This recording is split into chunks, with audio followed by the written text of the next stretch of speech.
Hello friends, मैं मुकेश वर्णवाल एक बार फिर से अपने YouTube चैनल पर आप सबों का हार्दिक स्वागत और अभिनंदन करता हूं। आज के इस क्लास में मॉक टेस्ट सीरीज के अंतर्गत 5वां वीडियोस बनाएंगे और हम लोग फिर से 25 क्वेश्चंस को देखेंगे और उसको एक्सप्लेन करेंगे। मैं आपको बता दूं कि पिछले जो 4 वीडियोस है उसमें प्रथम 3 वीडियो राष्ट्रीय प्रतीक से संबंधित था, जिसमें 25 क्वेश्चंस में यानी कि 3 सेट बनाए गए थे, यानी टोटल जो है नंबर ऑफ क्वेश्चन 75 थे।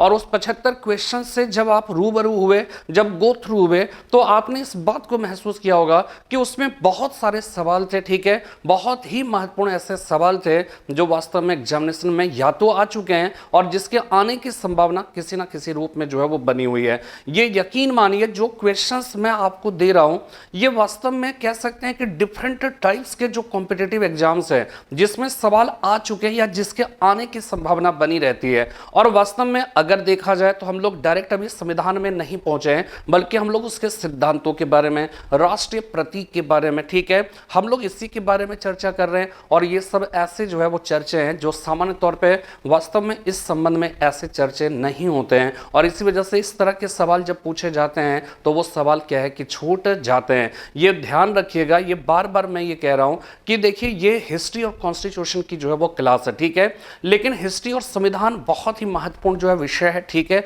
और भी सब्जेक्ट का अपना महत्व है, लेकिन फिलहाल मैं ये जो 2 सब्जेक्ट लेकर चल रहा हूं वास्तव में इससे संबंधित है। चाहे जिस तरह के सवाल पूछे जाए, मुझे लगता है कि मैं जिस तरह से कोशिश कर रहा हूं और आप सब अगर इक्वली रिस्पॉन्ड करेंगे तो आने वाले समय में चाहे आईएएस, चाहे पीसीएस, चाहे किसी भी तरह का, चाहे वो सीडीएस हो, एनडीए हो, व्हाटएवर जो भी हो, एसएससी के डिफरेंट टाइप्स के एग्जाम्स हैं, सारे एग्जाम्स कवर होंगे, ठीक है। ये अपने आप में बहुत ही महत्वपूर्ण है और मैं आपको बार बार कॉन्सेप्ट की ओर ले जाने की कोशिश करता हूं, कॉन्सेप्ट को समझाने की कोशिश करता हूं, और कॉन्सेप्ट अगर समझ गए तो तथ्य को रटना बहुत आसान काम हो जाता है, ठीक है। तो ये अपने आप में बहुत महत्वपूर्ण जो है। तो लास्ट वीडियो जो चौथा वीडियो था उसमें हमने राजनीतिक विज्ञान के सिद्धांत के बारे में बात किया था, ठीक है, वो पार्ट 1 था और ये आज के ये पार्ट 2 होगा और ये अंतिम है पार्ट, ठीक है ना। और वास्तव में जब आप ऐसे सोच सकते हैं कि वास्तव में जब हम भारत के संविधान की बात कर रहे हैं या हम संविधान की बात कर रहे हैं तो ये पॉलिटिकल साइंस के सिद्धांत की बात क्यों कर रहे हैं, हम क्यों राजनीतिक विज्ञान में पढ़े जाने वाले सिद्धांतों की बात कर रहे हैं। तो ऐसा इसलिए क्योंकि यह ध्यान रखिएगा कि राजनीतिक विज्ञान के जो सिद्धांत हैं वो कहीं ना कहीं राजनीति या संविधान की व्यवस्था से ही तो संबंधित है ना। तो इस वजह से क्या होता है कि राजनीतिक विज्ञान की बहुत सारे, जैसे जब हम ये कहेंगे कि भारत का जो संविधान है वो संसदीय शासन की व्यवस्था की बात करता है, तो संसदीय शासन आप समझोगे नहीं तो फिर कैसे आप बता पाएंगे, ठीक है। दूसरी इंपॉर्टेंट बात कि संसदीय शासन की व्यवस्था अगर आप समझने की कोशिश करोगे तो अपने आप प्रेसिडेंशियल सिस्टम ऑफ गवर्नमेंट की जो है वो क्या है कि वो बात उठेगी ही उठेगी। तो वो बात उधर उठे, इससे बेहतर है कि हम सब पहले से ही उस सारे कॉन्सेप्ट को क्लियर कर ले, ताकि जब हम संविधान के अंदर जाएं तो वहां पे मैं कहूं कि भारत जो है संसदीय शासन की व्यवस्था ब्रिटेन से लिया गया है, ठीक है। जब हम फंडामेंटल राइट्स की बात करें तो फंडामेंटल राइट्स अमेरिका से लिया गया। जब हम नीति निर्देशक तत्व की बात करें तो हम ये कहें कि आयरलैंड से लिया गया। तो वास्तव में क्या है कि हमेशा से मेरा यही सोचना रहा है कि जब तक आप टर्मिनोलॉजी क्लियर नहीं करेंगे, जब तक शब्दावली क्लियर नहीं होंगे, तो आप निश्चित रूप से कोई विषय जो है वो जो कि उस शब्दावली से जुड़ा हुआ है वो विषय आपको आसानी से समझ में नहीं आ पाएगा। और इसीलिए हमने जो है कह सकते हैं कि बहुत सारे वीडियोस बना चुके हैं, और इस लॉकडाउन में आपने अगर महसूस किया होगा तो हमने पूरी ताबड़तोड़ वीडियोस बनाए। और ये कभी मत कहिए कि हमने पैसा लेकर बनाया, ठीक है, हमने पैसा जो है शुरू में हमने सारे वीडियोस जो है पूरे लॉकडाउन में हमने प्रॉमिस किया था आप लोगों से कि वीडियो सारे जो है वो क्या है कि मुफ्त में होंगे। लेकिन फिर भी क्या है कि अगर जो भविष्य हम देख रहे हैं ऑफलाइन क्लासेस के, अभी फिलहाल हमें लगता है कि अब इसमें से ही जो है हमें अपना एक जरिया बनाना पड़ेगा जीवन जीने का, ठीक है। और उसमें फिर हमने एक नॉमिनल फीस जो है रखा। अगर आप लोगों को बुरा लगा तो इसके लिए मैं क्षमा चाहता हूं, लेकिन वास्तव में क्या है कि ये मजबूरी भी समझ लीजिए, और इसमें जो लोग लगा रखे हैं उनको सैलरी देनी है, बहुत सारी चीजें हैं, ठीक है ना। इसमें कोई एक्सक्यूज देने की बात नहीं है, आप खुद महसूस कर सकते हैं, खुद इस बात को समझ सकते हैं। तो जिन बच्चों ने एडमिशन ले लिया है वो तो सही है, लेकिन जिन लोगों ने नहीं लिया है मैं चाहूंगा कि आप कोशिश करिए, और अगर किसी तरह की दिक्कत है तो हमारे जो है वो क्या है कि मोबाइल नंबर आपके पास है, आप व्हाट्सएप करिए, मैं आपसे बात करूंगा, मैं समझने की कोशिश करूंगा। अगर ऐसा लगेगा तो मैं कुछ ना कुछ कंसिडर जरूर करूंगा, ठीक है। मैं कोई जल्लाद नहीं हूं, इस बात को समझिएगा, ना ही मतलब कह सकते हैं इंसानियत हमारी जो है वो मर चुकी है, लेकिन इस बात को थोड़ा सा जो है आप कंसिडर करोगे तो आपको यह महसूस होगा कि वास्तव में ये सबके लिए विपत्ति का काल है, ठीक है, ये सबके लिए विपत्ति का काल है।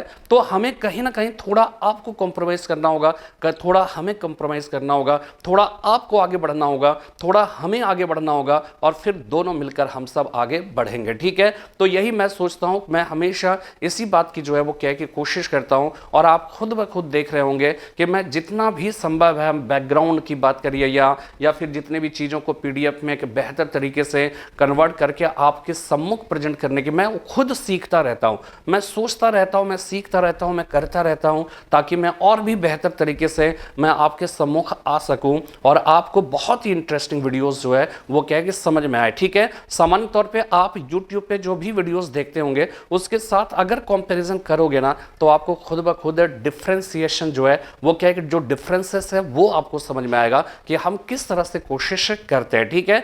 तो फिलहाल मैं उम्मीद करता हूं कि अभी तक हमने जो 4 वीडियोस डाल रखे हैं, ठीक है, वो ऑब्जेक्टिव टाइप्स के क्वेश्चंस है, और ऐसे क्वेश्चन से होता क्या है कि वास्तव में हमारे लिए रिवीजन थोड़ा आसान हो जाता है, हमारे जो ज्ञान है वो ब्रशअप हो जाता है, और इसी वजह से ऑब्जेक्टिव टाइप्स के क्वेश्चंस जो होते हैं, मल्टीपल जो चॉइस क्वेश्चंस होते हैं, यही ऑफलाइन के क्लास में सामान्य तौर पे नहीं हो पाता था, लेकिन यहाँ पर एक सुविधा है और सुविधा का पूरा फायदा मैं उठाऊंगा, ठीक है। और मैं अपने जो है वो क्या है कि वीडियोस के माध्यम से मैं आप तक जो है जितना भी संभव हो सकता है, हमारे लिए पॉसिबल है, वो जो है वो क्या है कि वो मैं करूंगा, और आप सब भी अपनी तरफ से कोशिश करिए जितना संभव, जितना जल्द से जल्द संभव हो सकता है आप एडमिशन लीजिए। बहुत ज़्यादा मतलब जो है वो क्या है कि एडमिशन मैं खुद नहीं रखा हूँ, बावजूद इसके अगर कहीं कोई बात है तो आप हमें ज़रूर कम संपर्क करेंगे। आज की इस क्लास में राजनीतिक विज्ञान के जो सिद्धांत है, ठीक है, उस सिद्धांत में फिर से हम थोड़ी सी बात करें कि भारत में किस प्रकार का, ठीक है, भारत में किस प्रकार के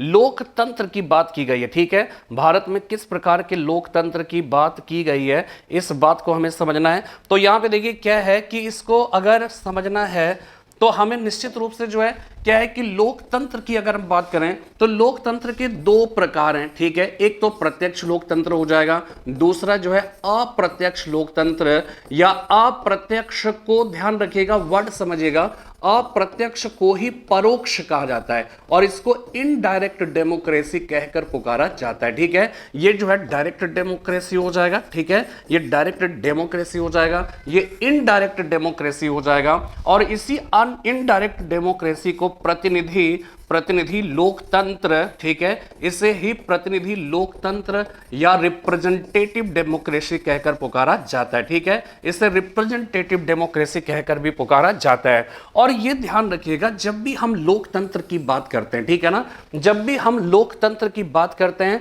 तो लोकतंत्र का मतलब क्या होता है, जनता का, जनता के लिए, जनता के द्वारा शासन।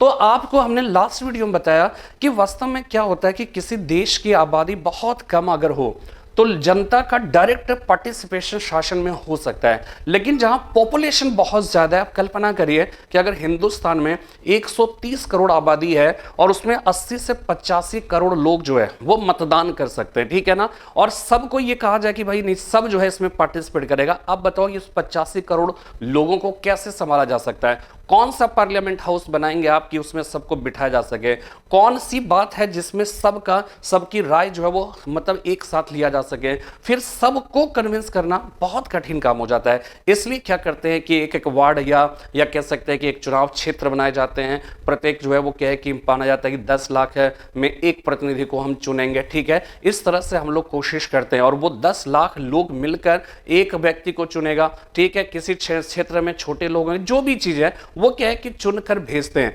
और चुनकर अगर जिसे भेजा गया है तो ये माना जाता है कि वो व्यक्ति जो है वो क्या है कि वो उस 10 लाख लोगों को रिप्रेजेंट करता है। तो इसलिए जब भी देखिएगा कि क्या होता है कि जब हम वर्तमान सरकार की कड़ी आलोचना करते हैं, हम कहते हैं ये गड़बड़ है वो गड़बड़ है, तो देखिएगा सरकार की तरफ से अक्सर ये कहा जाता है कि हमें जनता ने भारी मैंडेट देकर भेजा है, भारी मतों से जिताया है, तो जनता का हमें सपोर्ट है, हम जनता के रिप्रेजेंटेटिव है, जनता ने अगर हमें भेजा है तो जनता ने कुछ सोच कर ही तो भेजा होगा ना।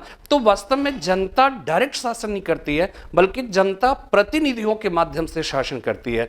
तो डायरेक्ट डेमोक्रेसी तब होता जब जनता क्या है कि खुद शासन करती, ठीक है। और ये प्राय छोटे छोटे देशों में हो सकता है, लेकिन दुनिया के अधिकांश देश में वास्तव में जो है इनडायरेक्ट डेमोक्रेसी है, वहां पे रिप्रेजेंटेटिव डेमोक्रेसी है, क्योंकि पॉपुलेशन बहुत ज्यादा होने की स्थिति में यह संभव नहीं है। तो अब हिंदुस्तान की बात करें, हिंदुस्तान की आबादी छोटी तो है नहीं, ठीक है ना, ये छोटी आबादी तो नहीं है। आप जो है वो क्या है कि खुद समझ सकते हैं कि वास्तव में अगर देखा जाए तो यहां पे जो है वो क्या है कि भारत में किस प्रकार का लोकतंत्र है, ये ध्यान रखना है कि यहां पे प्रत्यक्ष लोकतंत्र नहीं है, ठीक है। दूसरी बात, राष्ट्रपति का प्रतिनिधियों का है, राष्ट्रपति का लोकतंत्र तो है नहीं, ठीक है। उस लोकतांत्रिक व्यवस्था के एक अंग के रूप में राष्ट्रपति है, लेकिन राष्ट्रपति खुद अपने आप में लोकतंत्र नहीं है, प्रतिनिधियों का लोकतंत्र है। अभी हमने बताया इनडायरेक्ट डेमोक्रेसी, और वो सही भी है, ठीक है ना। तो ये आपको जो है हमेशा याद रखना है, ठीक है। इसके बाद देखिए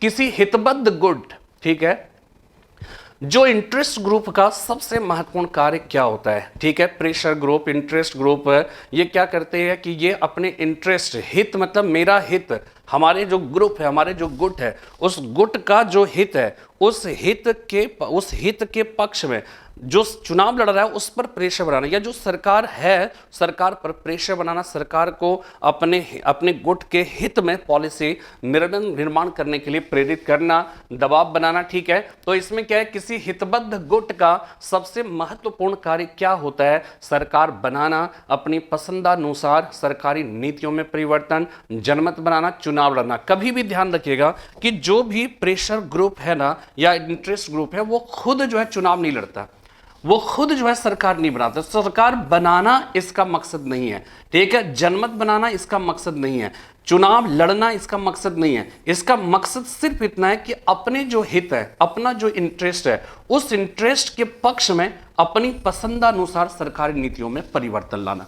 ये जो है वो क्या है कि ये दूसरा इसका हो जाएगा, ठीक है। इसके बाद नेक्स्ट देखिएगा, तीसरा जो क्वेश्चन है, लोकतंत्र में राजनीतिक दबाव समूह का कार्य क्या है, ठीक है। ये भी पॉलिटिकल साइंस में प्रेशर ग्रुप की बात बनाना, वही चीज है अपना सरकार बनाना, ठीक है। इसके बाद जो है मध्यावधि चुनाव करना, अपनी हित पूर्ति के लिए सरकार पर दबाव डालना। तो यहां पे ये ध्यान रखिएगा, अपनी हित पूर्ति के लिए सरकार पर दबाव बनाना, जब इसकी बात होगी तो उसको इंटरेस्ट ग्रुप कहा जाएगा, उसको प्रेशर ग्रुप नहीं। हालांकि वो प्रेशर बना रहे होते हैं, लेकिन वो क्या है कि वो हित इंटरेस्ट ग्रुप हो जाएगा। लेकिन दबाव समूह जो है जनहितार्थ, सरकार पर दबाव डालना, ये वास्तव में क्या है, बहुत सारे जैसे पॉलिटिकल पावर वगैरह, पॉलिटिकल जो पार्टीज वगैरह होते हैं, वो भी क्या है कि जैसे आप सपोज दैट जो है आज जो है वो क्या है कि विपक्ष ने सवाल किया कि भाई चाइना के साथ जो भी गलवान घाटी में हुआ वो क्या हुआ, आप हमें बताइए। तो भारत की प्रधानमंत्री ने फिर क्या किया, सारे पार्टी के नेताओं से बातचीत की, ठीक है, सारे पार्टी के नेताओं से बातचीत की, ठीक है। और साथ में क्या है कि जो है बहुत सारी पार्टियों ने, बहुत सारी पार्टी विशेषकर कांग्रेस वगैरह ने, उन्होंने ये कहा कि भाई आप जो है जो गलवान घाटी में जो कुछ भी हुआ, आप उसके बारे में स्पष्ट रूप से जनता को राय बताइए, क्या हुआ क्या नहीं हुआ, एकदम हम सब आपके साथ हैं, ठीक है। और सारी पार्टीज ने कमोबेश जो है, कम ज्यादा सबने जो है लगभग भारत की सरकार को जो है साथ दिया। और चूंकि देश की अगर बात आती है तो देश के जो हित है वो जाहिर सी बात है उस समय हम लोगों को अपने व्यक्तिगत जो स्वार्थ है उस स्वार्थ से ऊपर उठकर जो है, तो इस तरह के जो भी प्रेशर अगर बनता है ना तो वास्तव में वो जनहितार्थ होता है। उसमें कांग्रेस पार्टी ये नहीं कह सकती है भाई मेरे अपने हित हैं, मेरे हित के लिए जो है आपको बताना पड़ेगा या प्रेशर क्रिएट किया जा रहा है। तो ये चीज जो है वो क्या है कि इसको समझिएगा कि इंटरेस्ट ग्रुप की जब बात आएगी तो वो अपने गुट के जो हित है उसके पक्ष में नीतियों का जो है। लेकिन जब हम प्रेशर ग्रुप की बात करते हैं, जब हम दबाव समूह की बात करते हैं, तो वो दबाव समूह क्या है कि वो सरकार या सत्ता पक्ष पर प्रेशर बनाकर जनता के कल्याणार्थ जो है वो कार्य करे, इस बात का जो है प्रेशर बनाया जाता है। ठीक है, तो यहां पे होगा जनहितार्थ सरकार पर जो है वो क्या है कि दबाव डालना। अब देखिए एकात्मक सरकार, ठीक है, एकात्मक सरकार यहां पे समझिएगा, इसको यूनिटरी सिस्टम ऑफ गवर्नमेंट कहा जाता है। ठीक है, यूनिटरी सिस्टम ऑफ गवर्नमेंट कहा जाएगा, इसको आप समझिएगा, बहुत इंपॉर्टेंट कॉन्सेप्ट है और इससे सवाल पूछा जाता है। ये एक जो है बहुत सिंपल सा दिख रहा होगा लेकिन कॉन्सेप्ट इसमें है। ठीक है, इसके बाद दूसरा है फेडरल स्ट्रक्चर ऑफ गवर्नमेंट। ठीक है, फेडरल जो है सिस्टम आप मान लीजिए। ठीक है, यहां पे यूनिटरी सिस्टम है, यहां पे फेडरल सिस्टम है। यूनिटरी सिस्टम में यूनिट मतलब एक, ठीक है, इकाई, एक में ही सारी सत्ता का संकेंद्रण होगा। जब हम फेडरल स्ट्रक्चर गवर्नमेंट कहेंगे उसमें केंद्र एक होगा और फिर क्या होगा, बहुत सारे राज्य होंगे और केंद्र और राज्य के बीच शक्तियों का डिवीजन होगा। जहां पर इस तरह की व्यवस्था होगी वो फेडरल स्ट्रक्चर ऑफ गवर्नमेंट कहलाएगा।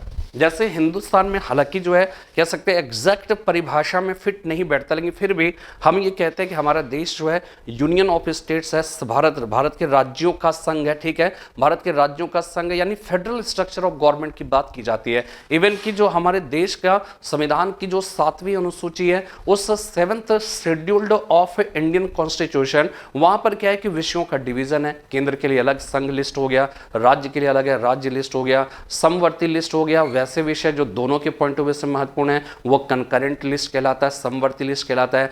तो विषयों का बंटवारा है और हमारे देश के जो संविधान है ना, उस संविधान ने ही इस बात को स्पष्ट कर दिया कि वहां पे सुप्रीम कोर्ट होगा, वहां पे प्रधानमंत्री होंगे, वहां राष्ट्रपति होंगे, राज्यों में उच्च न्यायालय होगा, राज्यों में मुख्यमंत्री होंगे, राज्यों के राज्यपाल होंगे, राज्यों का अपना विधानमंडल होगा। सबका जो निर्धारण है हमारे देश के संविधान ने खुद किया है। ठीक है, तो यहां पे सब कुछ जो है डिवाइड है, सब कुछ जो है डिवीजन है। और आप ऐसे देखिएगा कि अभी जैसे दिल्ली में कोरोना पेशेंट की संख्या लगातार बढ़ रही है, महाराष्ट्र में कोरोना पेशेंट की संख्या लगातार बढ़ रही है।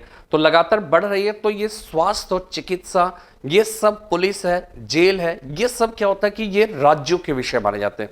तो राज्यों के विषय माने जाते हैं, इसलिए हालांकि जो है पूरे देश की अगर बात करें तो पूरे देश के लिए प्रधानमंत्री या हमारे केंद्र की सरकार है वो एक रिस्पॉन्सिबल सरकार है, उसको रिस्पॉन्सिबिलिटी लेनी पड़ेगी पूरे भारत के। लेकिन ध्यान ये रखिएगा, स्वास्थ्य चूंकि राज्य विषय में आता है, इसलिए उसमें क्या होता है कि उसमें दिल्ली की सरकार या मुंबई की सरकार या जिस भी राज्य में स्थित हो उनको ज्यादा तत्परता दिखानी पड़ेगी।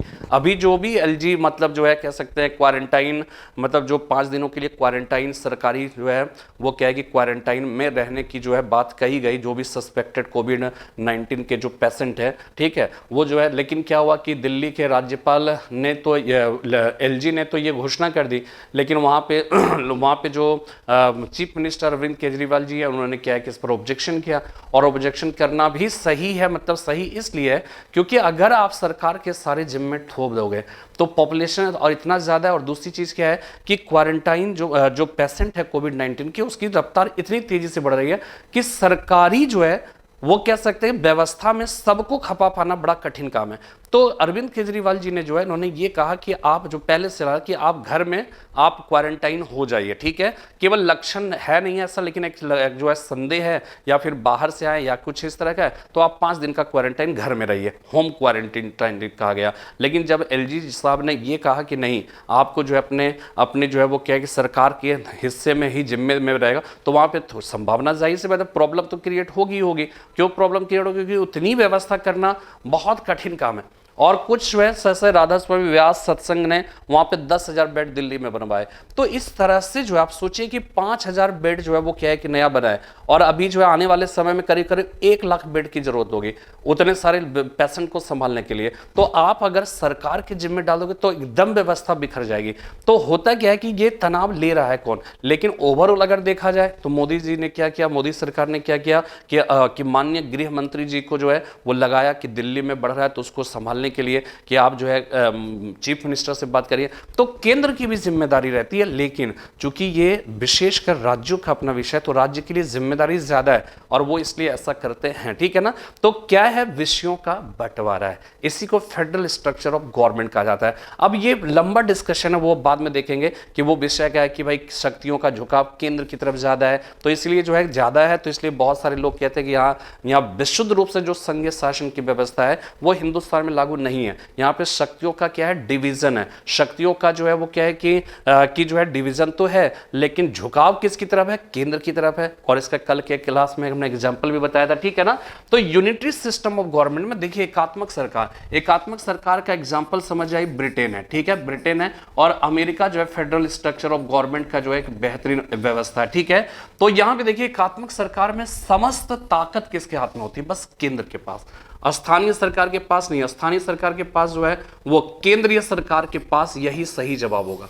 प्रांतीय सरकार के पास नहीं है, पंचायत के पास नहीं है। यानी कि यहाँ पे ये ध्यान रखिएगा कि ये बाद में आएगा कि एकात्मक जो सरकार होती है ना, उसमें पूरी शक्ति सेंट्रलाइज्ड होती है।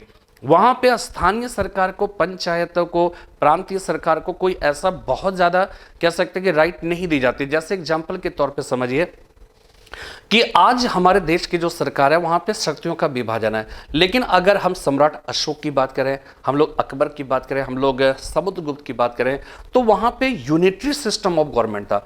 यद्यपि देखिए, समझिएगा, कॉन्सेप्ट समझिएगा, तो आप ये कह सकते हो कि भाई कि सर जब अशोक के समय में अगर केंद्रीकृत प्रशासनिक व्यवस्था थी, ये यूनिटरी सिस्टम ऑफ गवर्नमेंट था, तो फिर वहां पर भी तो प्रांत थे, 5 प्रांत थे, उत्तरापथ, दक्षिणापथ, कलिंग हो गया, ये 5 प्रांत थे, वहां के सबके अपने अपने गवर्नर भी थे, ठीक है।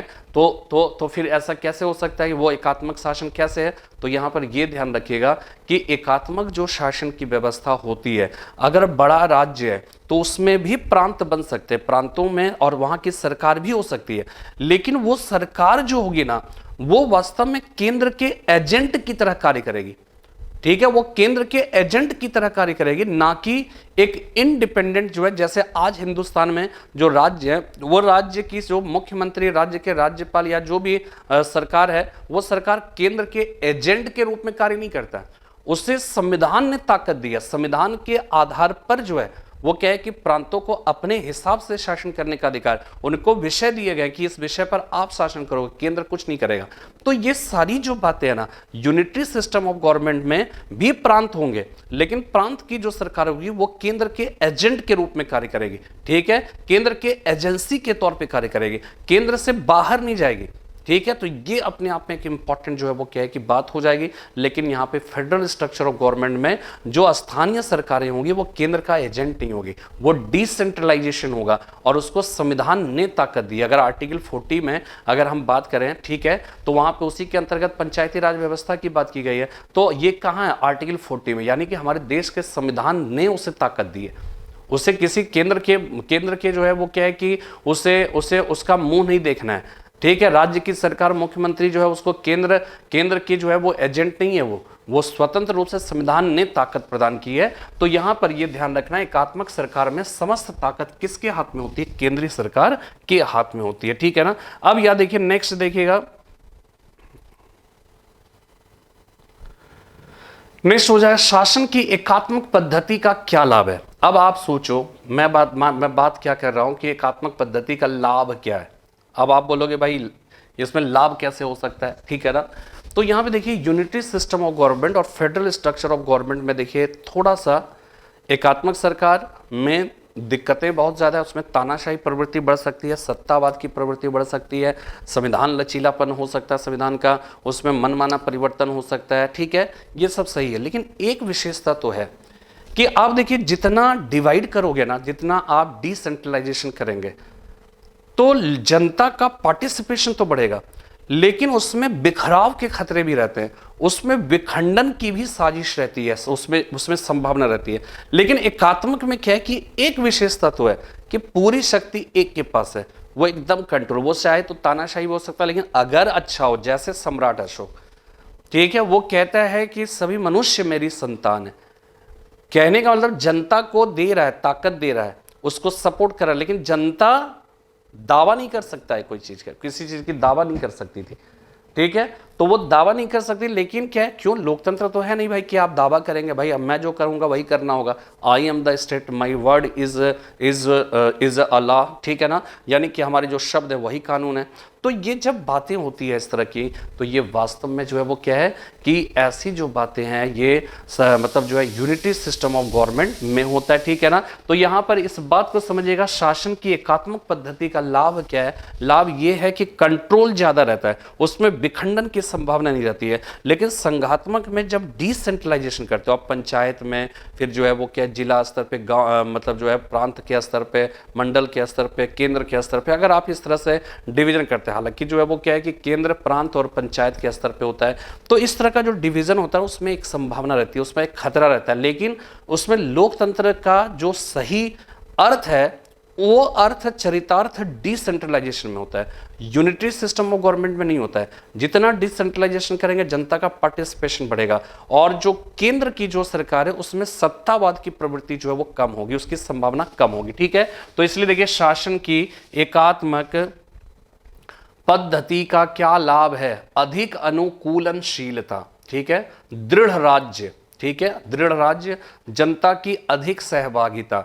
जनता की अधिक सहभागिता क्या हो सकता है, जनता की अधिक सहभागिता अभी भी बताया नहीं, सत्तावाद की कम संभावना है, नहीं हो सकता। सत्तावाद की कम संभावना है किसमें, देखिए ये सब विशेषता जो है ये सब संघ या संघात्मक शासन की विशेषता है, संघात्मक शासन की विशेषता है। संघात्मक में शक्तियों का जब डिवीजन होगा तो उसमें सत्तावाद का मतलब क्या होता है, टोटलिटेरियनिज्म क्या है, सर्वाधिकारवादी, कि जो केंद्र की सरकार बस वही सब कुछ है, तो उसमें सत्तावाद की प्रवृत्ति बढ़ जाएगी, ठीक है, वो किस में, एकात्मक। लेकिन जब आप संघात्मक शासन की बात कर रहे हो, जब डिवीजन है, शक्तियों का बंटवारा है, तो आप ताकतवर इतना हो ही नहीं सकते हो। आपको कहीं ना कहीं संविधान के दायरे में रहकर जो है, तो वहां टोटलिटेरियनिज्म का कॉन्सेप्ट नहीं आ सकता है, सर्वाधिकारवाद का।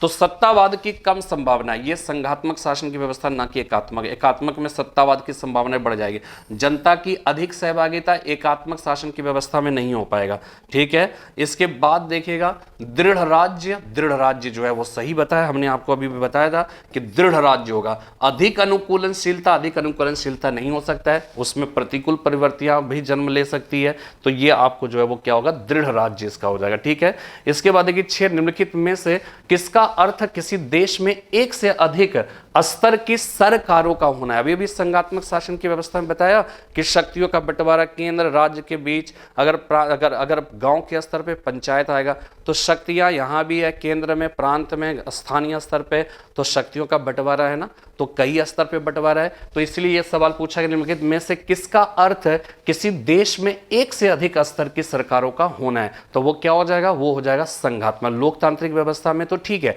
लेकिन यहां पे लोकतांत्रिक जो है वो क्या है कि एक लोकतांत्रिक में किसका अर्थ किसी देश में एक से अधिक, लोकतांत्रिक व्यवस्था है, ठीक है, लेकिन संघ व्यवस्था राजतंत्र में हो नहीं सकता, द्विसदनीय विधायक का अलग चीज है। इसका सही जवाब होगा संघात्मक, अभी हमने आपको बताया, ठीक है। नेक्स्ट हो जाएगा कि शक्तियों का विभाजन, ठीक है, शक्तियों का विभाजन और स्वतंत्र न्यायपालिका किसकी 2 महत्वपूर्ण विशेषताएं, सरकार का लोकतांत्रिक स्वरूप हो गया, ठीक है, और क्या क्या है देखना है, सरकार का संघीय स्वरूप, सरकार का समाजवादी स्वरूप, ठीक है, शक्तियों का विभाजन और स्वतंत्र, जाहिर सी बात है यहां पे हो जाएगा। अब आप देखिए शक्तियों का विभाजन है यहां पर केंद्र और राज्य के बीच में, लेकिन एक बात समझिएगा कि अच्छा एक चीज और समझना है आपको कि स्वतंत्र न्यायपालिका, ठीक है, शक्तियों का विभाजन अगर होगा तो शक्तियां संतुलित रहे, कोई विवाद ना हो, इसके लिए स्वतंत्र न्यायपालिका की बात की जाती है। जैसे देखिए क्या है, आप क्यों ऐसे कहेंगे शक्तियों का विभाजन स्वतंत्र न्यायपालिका, तो देखिएगा क्या है कि संघीय विषय अगर है तो शक्तियों का बंटवारा केंद्र और राज्य के बीच होगा, ठीक है ना, केंद्र और राज्य के बीच होगा। शक्तियों का विभाजन, इसको समझिएगा, बहुत ध्यान से समझिए कॉन्सेप्ट को, कि शक्तियों का विभाजन केंद्र और राज्य के बीच शक्तियों का विभाजन हो गया, ठीक है। और स्वतंत्र न्यायपालिका क्यों, क्योंकि केंद्र और राज्य के बीच शक्तियों का बंटवारा हुआ और किसी बात को लेकर विवाद हो गया, तो फिर उसका मामला कौन देखेगा, सुप्रीम कोर्ट देखेगा। तो सुप्रीम कोर्ट भी तभी तो देख सकता है इस बात को अगर ये इससे नियुक्त हो, इससे नियुक्त हो, तो ऐसी स्थिति में क्या होगा, न्यायपालिका स्वतंत्र नहीं रह पाई, इसलिए स्वतंत्र न्यायपालिका बनाई जाती है हिंदुस्तान में। इसलिए यहां पे कोलेजियम की पद्धति के तहत जो है जजेस का चुनाव होता है। अपने हिसाब से ये नहीं कर सकते, हालांकि राष्ट्रपति, प्रधानमंत्री, मंत्रिपरिषद के सलाह पर राष्ट्रपति के द्वारा जजेस की नियुक्ति होती है, लेकिन जजेस जो मुख्य न्यायाधीश, जो कॉलेजियम, जो उन्हें नाम देते हैं, उसी नाम के अंदर चुनना पड़ता है।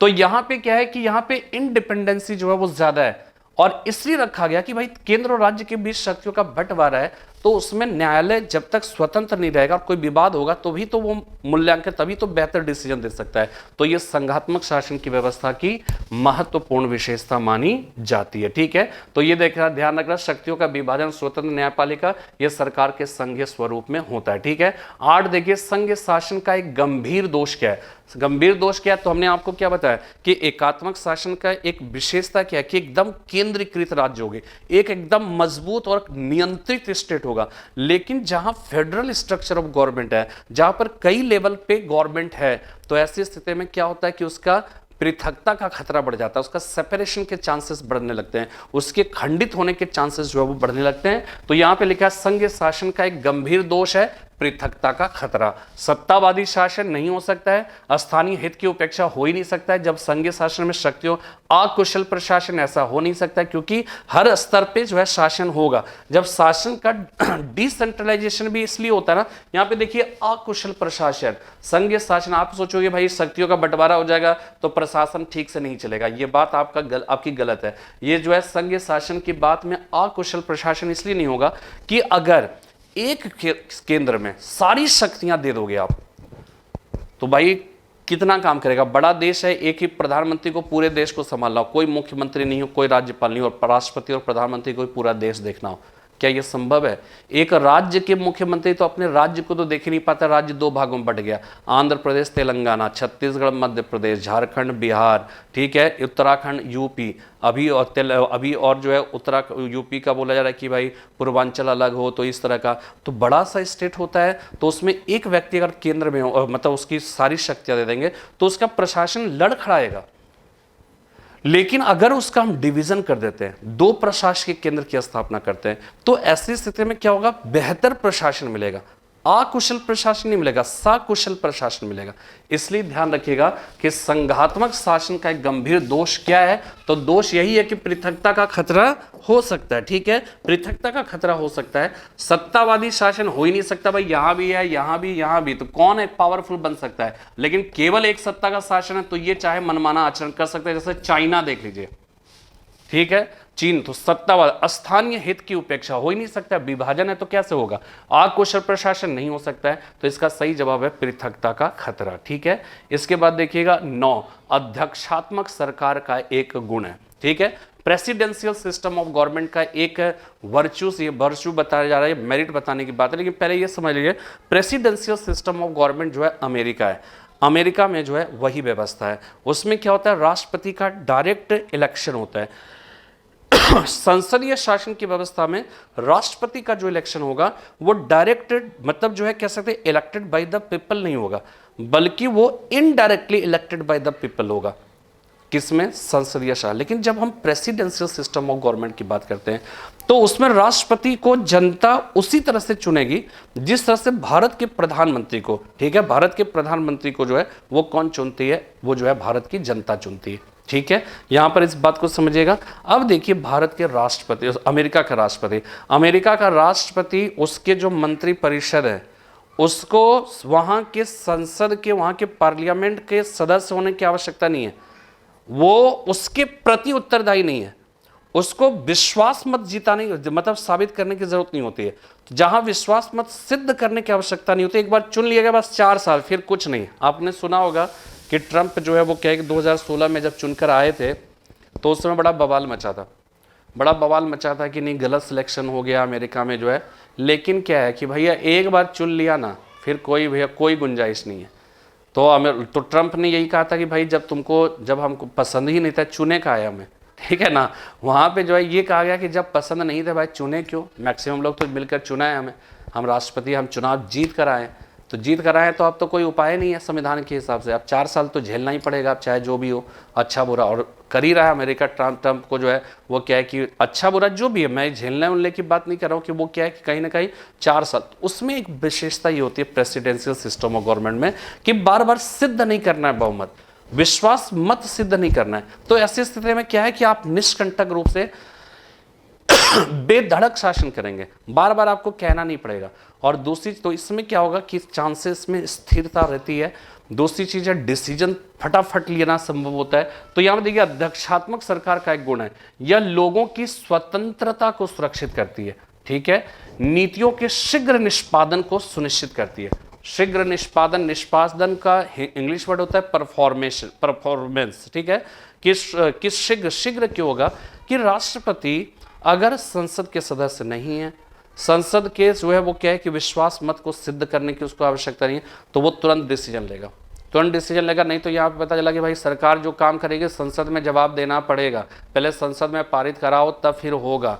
तो इस तरह का होगा तो आप कोई भी पॉलिसी में बड़ा विलंब तो हो ही जाएगा। तो प्रेसिडेंशियल सिस्टम ऑफ गवर्नमेंट में ये चांसेस बहुत ही कम रहते हैं। तो यह लोगों की स्वतंत्रता को सुरक्षित करती है, ठीक है, नीतियों के शीघ्र निष्पादन को सुनिश्चित करती है, कार्यपालिका की नियत कार्यावधि अत्यंत स्थिरता की भावना प्रदान करती है। उपर्युक्त सभी, तो ये सभी होगा, ये लोगों की स्वतंत्रता को सुरक्षित करती है। सही है, क्योंकि आपने चुनकर भेजा तो वो एकदम आपके मतलब जो है वो क्या है कि कोई बीच में प्रतिनिधि नहीं है या कुछ मतलब बिचौलिया नहीं है, सीधा अपने राष्ट्रपति को चुना है, ठीक है। और नीतियों के शीघ्र निष्पादन को जो है यहाँ पे इसका मतलब ये होगा ना कि यहाँ पे हिंदुस्तान में जो राष्ट्रपति है वो डायरेक्ट जनता चुनते नहीं है, तो यहाँ पे जनता की उतना फ्रीडम नहीं रहता है। अध्यक्षात्मक सरकार में राष्ट्रपति को डायरेक्ट जो है जनता चुनती है, तो लोगों की स्वतंत्रता सुरक्षित रहेगी, नीतियों के शीघ्र निष्पादन को सुनिश्चित करती है। सही बात है भाई, उसमें बार बार सिद्ध करने की जरूरत नहीं है।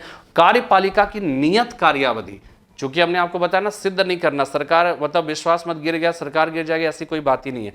कार्यपालिका, क्योंकि प्रेसिडेंट और राष्ट्रपति और अमेरिका के राष्ट्रपति और उसके जो सदस्य होते हैं वो पार्लियामेंट के सदस्य होते ही नहीं है। तो यहां पे जो है वो क्या है कि आपको ये ध्यान में रखना उपर्युक्त सभी। अध्यक्षात्मक सरकार किस प्रकार से बनती है, कार्यकाल की निश्चित अवधि, सही है, राष्ट्रपति का लोकमत द्वारा चुनाव, सही है, ठीक है। इसके बाद कार्यपालिका तथा विधानमंडल के सदस्यों के बीच कोई दोहराव नहीं। कोई दोहराव का मतलब ये नहीं है, मतलब हो गया कि कार्यपालिका एकदम अलग है, विधायिका अलग है, न्यायपालिका अलग है। हिंदुस्तान में क्या है, कार्यपालिका विधायिका का ही सदस्य है, तो यहां पे दोहराव है, वहां पे दोहराव नहीं, एकदम सेपरेशन ऑफ पावर। फ्रेंच दार्शनिक मॉन्टेस्क्यू का अगर सेपरेशन ऑफ पावर की बात करें, जहां पे एग्जैक्टली लागू हुआ है शक्तियों की पृथक्करण का सिद्धांत, वो अमेरिका में।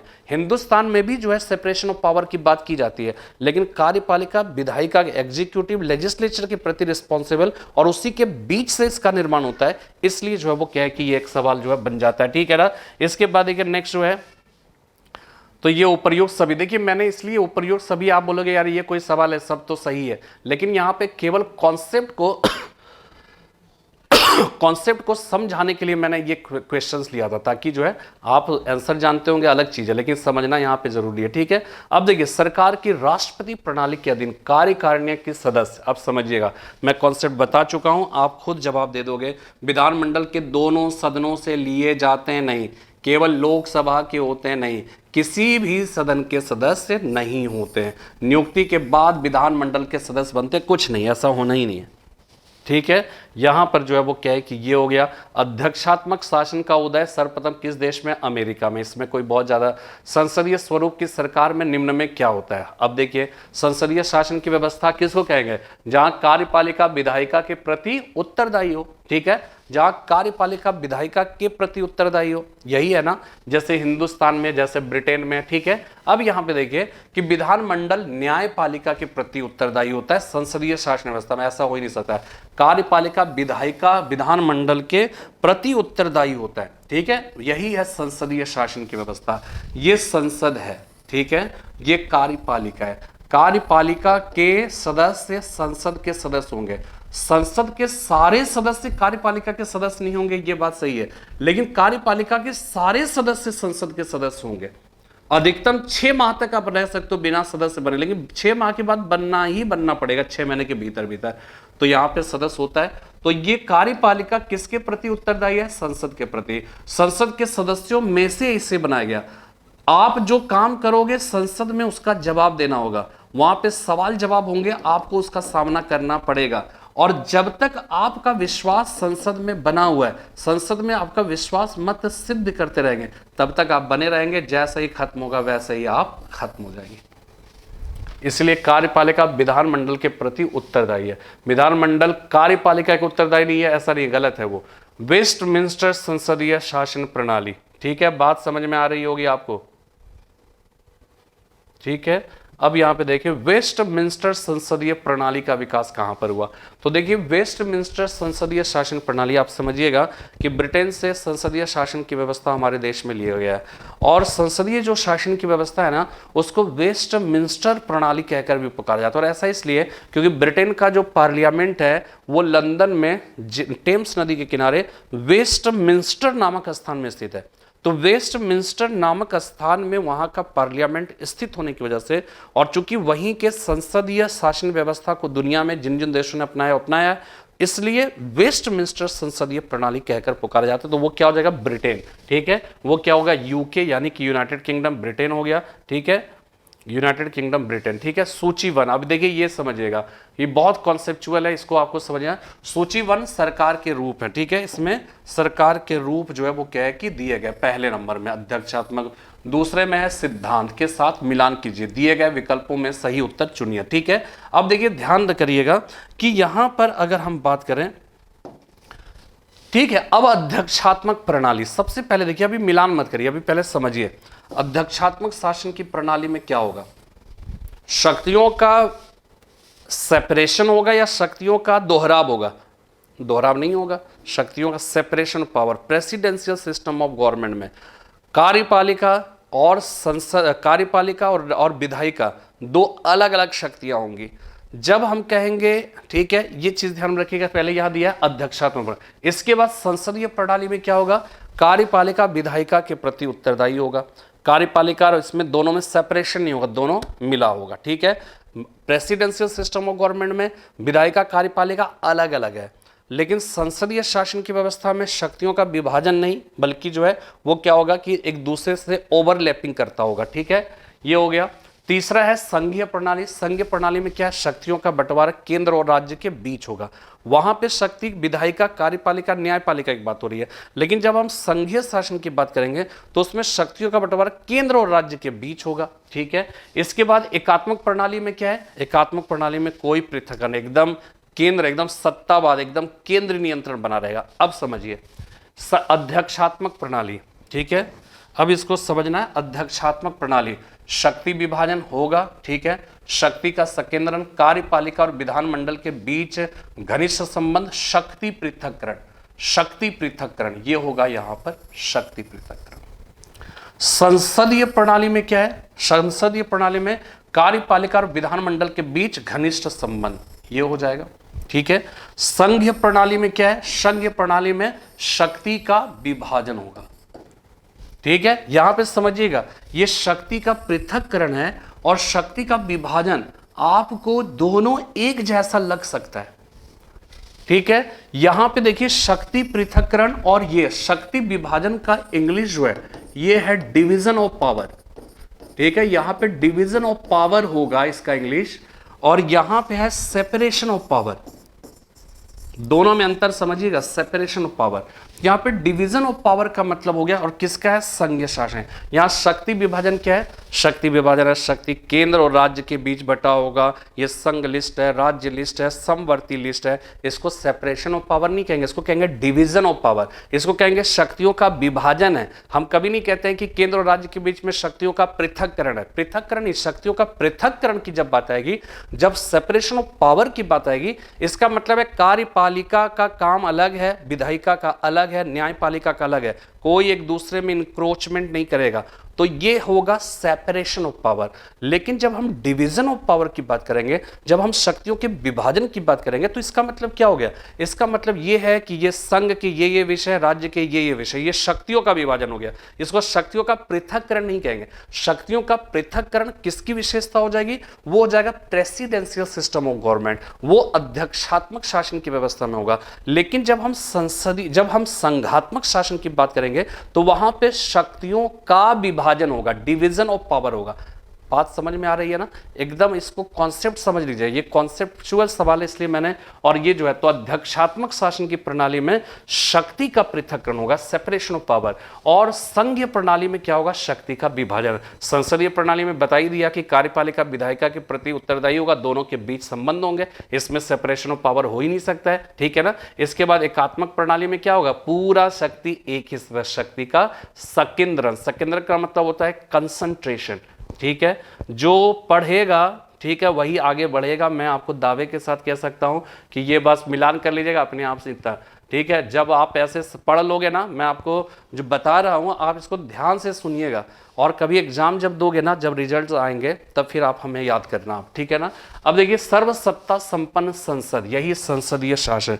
सर्वसत्ता संपन्न का मतलब है संसद सर्वोपरि है, ये संसदीय शासन की व्यवस्था। और इंग्लैंड किस देश की देन है? हमने अभी भी बताया, वेस्टमिंस्टर प्रणाली इसीलिए कहा जाता है। संसदीय शासन का मतलब है, हम सोचते हैं प्रधानमंत्री ताकतवर, नहीं, ताकतवर यहां पे संसद है। सबसे ज्यादा ताकतवर संविधान है हमारा, क्योंकि संविधान ही राष्ट्रपति, संविधान से ही संसद, संविधान से ही न्यायपालिका, संविधान से ही कार्यपालिका, सब कुछ संसद। सर्वोपरि है संविधान, संविधान सर्वोपरि है। लेकिन संविधान के बाद सर्वोपरि की बात आएगी तो मेरे हिसाब से संसद है। क्यों संसद है? संसद जो है वो क्या है कि कानून बना सकती है। संसद जो है सरकार को संसद के बीच, संसद ही तो बनाती है ना सरकार जो है, जो होते हैं वो सदस्य संसद के सदस्य होते हैं, और संसद में विश्वास मत उसे हासिल किया रहा, तो संसद यहां पे ज्यादा ताकतवर है, ठीक है ना। तो सर्वसत्ता संपन्न संसद की, ये ध्यान हमेशा रखिएगा कि संसदीय शासन की व्यवस्था को वेस्टमिंस्टर प्रणाली भी कहा जाता है। और क्यों? क्योंकि ये ब्रिटेन से लिया गया, ब्रिटेन का पार्लियामेंट वहां पे वेस्टमिंस्टर मतलब जो है क्षेत्र में ही स्थित है, ठीक है। अब देखिए, कौन सा एक देश अब भी राजा द्वारा शासित होता है? ये तो आपको मालूम है, सऊदी अरबिया के जो है वहां पर जो है अल असद जो है, सऊदी अल असद जो है वहां पे कहलाता है, ठीक है। ये सऊदी अरब। निम्नलिखित में से कौन सा भारत के लिए चुनौती पैदा नहीं करता? देखिए, ये सारे सवाल जो है ना कॉन्सेप्चुअल है। हमने जो है वो क्या है कि एक बार शुरू में पहला जो वीडियो बनाया था ऑब्जेक्टिव, उसमें किसी बच्चे ने लिखा था कि सर थोड़ा सा क्वेश्चन का स्टैंडर्ड बढ़ाइए, ठीक है ना।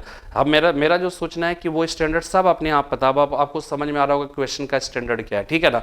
ये एक एक प्रश्न है लेकिन कॉन्सेप्चुअल है, ठीक है, कॉन्सेप्चुअल है। तो इसलिए जो भी ऐसी बात कह रहे हैं आप लोग इंतजार करिए, अभी देखिए आगे क्या क्या होता है, ठीक है। इतना जल्द मत, क्या कहते हैं कि जितनी जल्दबाजी मत कर किरदार बताने में, वक्त आएगा तो सबकी राय बदल जाएगी, ठीक है ना। तो इसको ऐसे समझिए आप, ठीक है ना। तो निम्न में शब्द कौन सा भारत के लिए, ठीक है, कौन सा भारत के लिए चुनौती पैदा करता है? आप बताओ क्या होगा? कौन सा भारत के लिए चुनौती पैदा करता है? ठीक है, पैदा नहीं करता है। संप्रदायवाद चुनौती पैदा करता है या नहीं करता है? करता है। हिंदू मुसलमान लड़ जाएंगे, लोकतंत्र क्या होगा? लोकतंत्र खतरे में आ जाएगा। अभी कहेंगे भारतीय लोकतंत्र के समक्ष मौजूद चुनौतियां, तो भ्रष्टाचार है। चुनौतियां क्या है? सांप्रदायिकता है। चुनौतियां क्या है? जेंडर इनइक्वालिटी है, ठीक है ना। ये सब चुनौतियां हैं, चैलेंजेस है। तो क्या जो है खतरा उत्पन्न नहीं करता, चुनौती पैदा नहीं करता? संप्रदायवाद पैदा करता है। और ये पूछ रहा है कि कौन नहीं पैदा करता है? प्रादेशिकता जो है पैदा करता है कि नहीं पैदा करता? करता है। तमिलनाडु में जो है वो क्या है, हिंदी को लेकर विवाद है। हिंदी जो है तमिलनाडु में जो है वो क्या है, हिंदी को जो है, और आप समझ जाइए कि हिंदी राष्ट्रभाषा नहीं बन पाने का कारण प्रादेशिकता क्या होता है कि हम कहते हैं बिहार है तो बिहारी, उत्तर प्रदेश के लोग उत्तर प्रदेश, बाकी सब जो है जाए भाड़ में, ठीक है ना। ऐसा है कि हम कहते हैं उत्तर भारतीय है, हम लोग उत्तर भारत, साउथ इंडिया को महत्व नहीं है। साउथ इंडिया वालों ने उत्तर भारत के लोग जो है पहाड़ी इलाके वाले लोग जो है मैदानी इलाके से जो बोलेंगे ये आदमी हमारे जो अधिकारों का हनन करता है। तो ये जो प्रादेशिकता है ना, ये लोकतंत्र के लिए खतरनाक है, ठीक है। तो ये कहते हैं कौन दिक्कतें पैदा नहीं करता? प्रादेशिकता पैदा करता है, सांप्रदायिकता पैदा करता है, जातीयता भी पैदा करता है। कास्टिज्म जो है अगर है तो भाई आप जो है, जो सरकार अच्छी है वो उसको देना चाहिए ना। आप बोलोगे कि नहीं भाई हम बर्नवाल हैं तो बर्नवाल को ही चुनेंगे, हम जो है वो क्या है कि बनिया है तो बनिया को चुनेंगे, फिर ये चीज क्या होगा? लोकतंत्र के लिए। लेकिन क्या है समाजवाद? अब आप बताओ, समाजवाद लोकतंत्र के लिए चुनौती, भारत के लिए कोई चुनौती है क्या? समाजवाद का मतलब है समाज में समानता की स्थापना। ये लोकतंत्र, ये भारत के लिए चुनौती कैसे हो सकता है, इसलिए इसका सही जवाब होगा समाजवाद। ठीक है, इसके बाद देखिए नेक्स्ट 19 नंबर, निम्नलिखित में से किस पुस्तक को समाजवाद की बाइबल, आपको मालूम है दास कैपिटल। ठीक है, दास कैपिटल जो है इसको समाजवाद का बाइबल कहा जाता है। ठीक है ना, ये हो गया। इसके बाद देखिए नेक्स्ट हो जाएगा, राज्य के मार्क्सवादी विचार के संबंध में लिखित में से क्या सही है। राज्य एक व्यवस्था है, ध्यान रखिएगा कि राज्य के जो मार्क्सवादी विचारधारा है ना, मार्क्सवादी विचारधारा जो है ये एक प्रकार से अराजकतावादी है, अराजकतावादी, जो राज्य के अनस्तित्व में, राज्य को नहीं मानता है। क्यों नहीं मानता है? क्यों ये कहता है राज्य जो है ना अनिवार्यतः पूंजीपतियों को बढ़ावा देता है, कैपिटलिस्ट को बढ़ावा देता है, और पूंजीपतियों को बढ़ावा देता है। इसलिए क्या होगा कि ये राज्य जो है वो क्या है, एक प्रकार का पूंजीपति, यानी कि ये पूंजीपति खुद हो जाएगा। तो इसलिए क्या है, एक वर्ग, एक क्लास पैदा करेगा, पूंजीपति मजदूर दोनों के बीच संघर्ष होने लगेंगे। तो ये राज्य क्या है, एक वर्ग संस्था है। ठीक है, राज्य एक व्यवस्था है, राज्य एक तंत्र नहीं, ये एक वर्ग संस्था है। ठीक है, ये ध्यान रखिएगा। क्लास स्ट्रगल की बात करते हैं। ठीक है, इसके बाद देखिए, प्रत्येक समाजवादी सिद्धांत का लक्ष्य निम्न में से किस प्रकार की अधिक समानता को लाना होता है। तो ध्यान ये रखिएगा कि वास्तव में सामाजिक समानता, ठीक है, सामाजिक समानता लाना, ये इसका मकसद होता है। ठीक है ना, इसके बाद देखिएगा नेक्स्ट, निम्नलिखित में से किसके अनुसार राज्य एक आवश्यक बुराई है। तो ये हो जाएगा, ध्यान रखिएगा, अराजकतावादी। जैसे गांधी जी अराजकतावादी थे। ठीक है, गांधी जी अराजकतावादी थे। ठीक है, और इनके अनुसार राज्य एक आवश्यक बुराई है। क्यों? क्योंकि ये कहते थे, पहले तो अराजकतावादी क्यों है गांधी जी से समझिए कि अराजकतावादी क्यों है। क्योंकि वो कहते थे राज्य जो है वो अपने कानून को डरा कर, धमका कर, यानी हिंसा के आधार पर मनवाता है, और ऐसा राज्य सही राज्य नहीं हो सकता, इसलिए राज्य नहीं होना चाहिए। लेकिन गांधी जी यह भी कहते हैं कि राज्य अभी तुरंत खत्म कर दोगे तो एकदम अव्यवस्था हो जाएगी, इसलिए इसको रहना होगा, इसलिए राज्य आवश्यक बुराई है। लेकिन कैसे रहना होगा? वही सरकार सबसे अच्छी है जो सबसे कम दिनों तक शासन करती है, और ऐसी व्यवस्था किसमें है? डेमोक्रेसी में, लोकतंत्र में। अमेरिका में 4 साल, भारत में 5 साल, बस इससे ज्यादा नहीं हो सकते। ठीक है, तो ये क्या हो, किसी में 6 साल होगा, लेकिन क्या है, इससे ज्यादा नहीं। पहले राजतंत्र में क्या है, 15 साल, 20 साल, 25 साल से शासन, 1658 से 1707 औरंगजेब का शासन था। ठीक है, तो आप देख लीजिए कितना है काल है। ठीक है, तो ये सब चीजें जो है वो क्या है कि यहां पर नियत होता है काल। तो क्या है, गांधी जी ने कहा राज्य नहीं होना चाहिए। क्यों नहीं होना चाहिए? क्योंकि वो डरा कर, धमकाकर अपनी पॉलिसी बनवाता है। ठीक है, कानून का पालन कराता है। लेकिन गांधी जी कहते हैं कि भाई राज्य फिर भी होना चाहिए, क्योंकि अगर इसको अभी हटा दोगे तो और नारकीय स्थिति आ जाएगी, इसलिए राज्य एक आवश्यक बुराई है, उसको रहना पड़ेगा। ठीक है, ये जो है बात इसमें की गई है। ठीक है, और फिर गांधी जी कहते हैं कि फिर कैसी राज्य होने चाहिए? राज्य तो होगा, और वो एक बुराई भी है, उसको नहीं होना चाहिए, लेकिन अगर होगा तो वही सबसे अच्छा होगा जो सबसे कम दिनों तक शासन करे। तो या तो 4 साल या 5 साल या 6 साल। ये लोकतंत्र की बात है, राजतंत्र नहीं करेंगे, कुलीन तंत्र की बात नहीं करेंगे, धर्मतंत्र, किसकी बात करेंगे? लोकतंत्र की बात करेंगे। तब वो लोकतांत्रिक राज्य की, डेमोक्रेटिक स्टेट की बात करते हैं। ठीक है, इसके बाद देखिए नेक्स्ट हो जाएगा, स्वतंत्रता को किस प्रकार सीमित किया जा सकता है? विधि द्वारा, शासन द्वारा नहीं, विधि द्वारा हो जाएगा। ठीक है, ये तो सामान्य सा सवाल है। निम्नलिखित में से क्या स्वतंत्रता और स्वाधीनता में बाधक है? विकेंद्रीकरण हो जाएगा, डिसेंट्रलाइजेशन होगा तो स्वतंत्रता बनेगा, निजीकरण हो जाएगा, निजीकरण प्राइवेटाइजेशन हो जाएगा तो हमारा फ्रीडम बढ़ेगा, राष्ट्रीयकरण हो जाएगा तो फ्रीडम थोड़ा कम होगा, लेकिन वो क्या है, खत्म नहीं होगा। लेकिन केंद्रीकरण अगर कर देंगे आप तो आपका क्या होगा, सारी स्वतंत्र, केंद्र ही केवल पावरफुल, बाकी तुम लोग कुछ बात ही मत करना। ठीक है, तो ये क्या हो जाएगा, यहां पर खतरा हो जाएगा, यहां पे बाधक हो जाएगा। ठीक है, और लास्ट क्वेश्चन है यही स्वतंत्रता केंद्रीकरण, यही चाइना में है। निम्नलिखित में से कौन सी केंद्रीकरणवादी सरकार की विशेषता नहीं है? आश्रित राज्य। आश्रित राज्य का मतलब क्या हो गया कि इसमें जो राज्य होंगे, चूंकि केंद्र पर ही सबको, सारे राज्य, ठीक है राज्य है, लेकिन सब किसके हैं? इसके एजेंट के रूप में, सब पूरा जो है, तो आश्रित राज्य, आप डिपेंड है इस पे। न्यायिक समीक्षा होगा ही नहीं, जो डिसीजन दे दिया कोई न्यायपालिका नहीं होगी कि बताएगी कि तुम गलत कर रहे हो, कुछ नहीं, जो बोल दिया मानना पड़ेगा। आई एम द स्टेट, मेरे राज्य, मेरे शब्द ही कानून, मानना पड़ेगा, न्यायपालिका कोई समीक्षा करेगी नहीं। एकल सरकार है। लचीला संविधान होगा, संविधान कठोर हो ही नहीं सकता इसमें। तो यहां पे कौन सी केंद्रीकरणवाद सरकार की विशेषता नहीं है? न्यायिक समीक्षा हो ही नहीं सकता है। आश्रित राज्य होगा, एकल सरकार होगा, लचीला संविधान भी होगा, संविधान कठोर नहीं होगा, ये जब चाहेगा तब बदल देगा, अपने हिसाब से बोलेगा मैं जो कह रहा हूं वही मानो, लिखा क्या है उससे कोई मतलब नहीं है। तो क्या होगा? लचीला संविधान हो जाएगा। तो यहां पे क्या है, क्या विशेषता नहीं है, ये सवाल पूछ रहा है कि इसका जो है केंद्रीकरणवादी, तो न्यायिक समीक्षा हो ही नहीं सकता है। तो ये है 25 क्वेश्चन।